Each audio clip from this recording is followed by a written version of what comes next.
নমস্কার বন্ধুরা, শুভ সন্ধ্যা। আশা করি তোমরা সবাই ভালো আছো।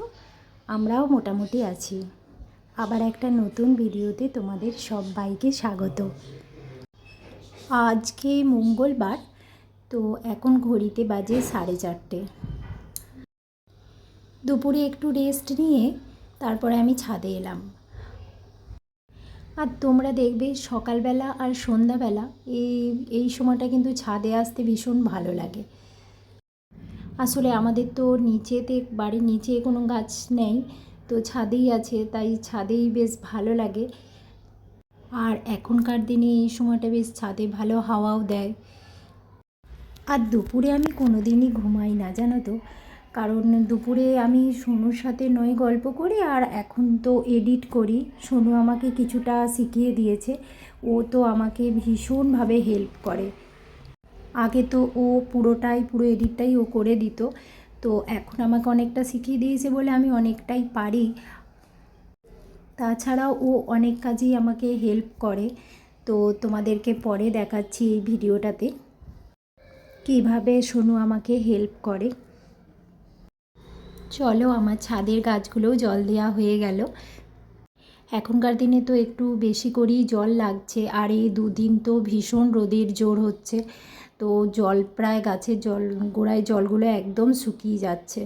আমি তো বিকালেই দিই, তো সকালবেলায় যদি দেখি কোনো গাছ একটু শুকনো মতো হয়ে গেছে, তখন সকালেও একবার দিয়ে দিই। তবে সব গাছে দিই না, যে গাছগুলো একটু শুকনো মতো লাগে সেই গাছগুলোতেই দিই। আর বিকালে জল দিলে দেখবে তোমার সারা রাতটা থাকে, তো সেই জন্য গাছগুলো বেশ দেখতেও ভালো লাগে। আর সকালের দিকে জল দিলে তোমার গাছের জলটা দেখবে খুব তাড়াতাড়ি টেনে নেয় রোদেতে, তাই আমি বিকালেই দিই।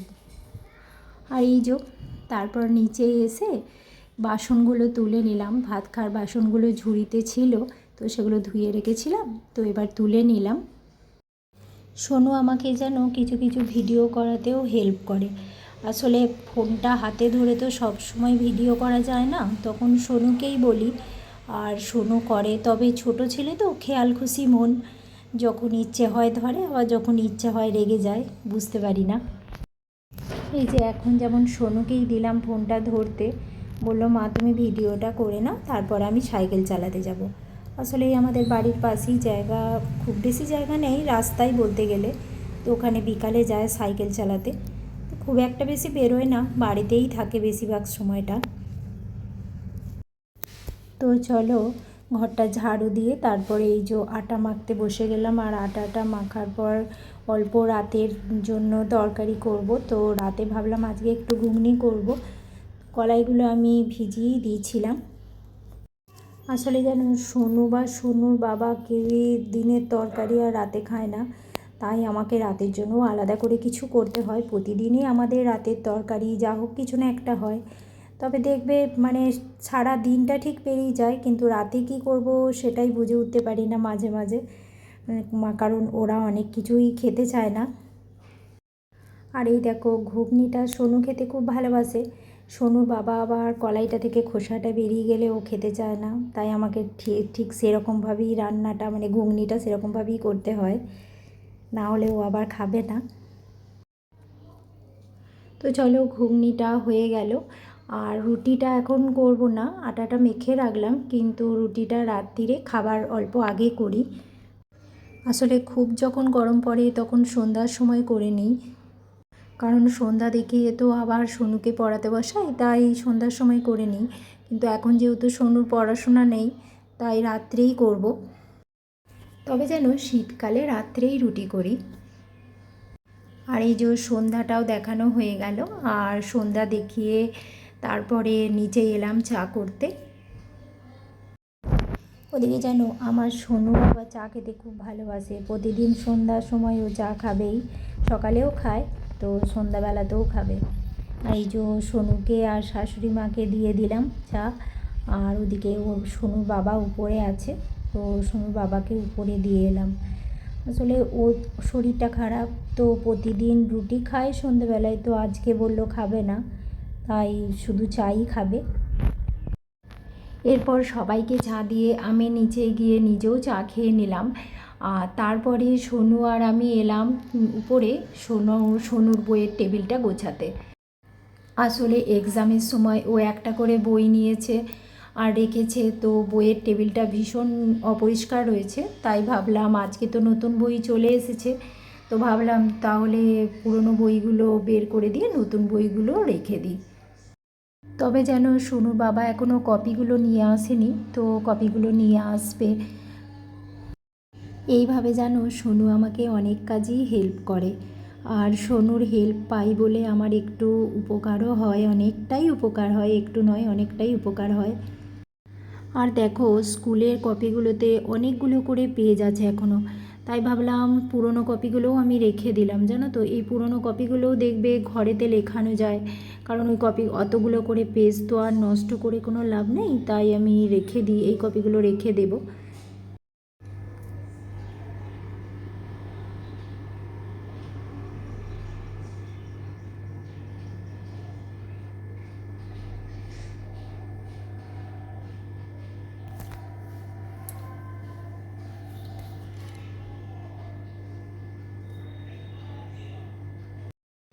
আর একটা কথা কি জানো, এবারে মনে করছি যে ওকে দিয়ে আর এডিট করাবো না, কারণ ও তো ক্লাস 6-এ উঠেছে, ওর তো পড়াশোনাটা ওকে ভালো করে করতে হবে।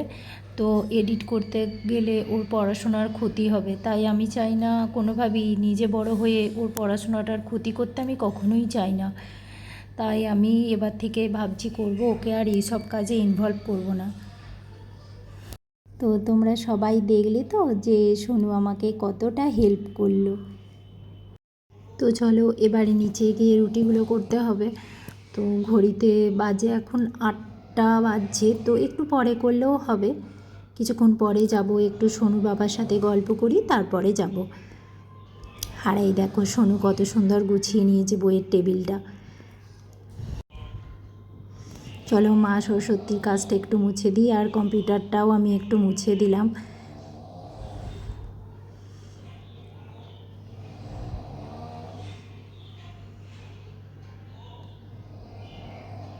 আর এই টেবিল ফ্যানটা এখন সেরকম তো গরম পড়েনি, তাই বের করিনি, আছে, গরম পড়লে তখন বের করব।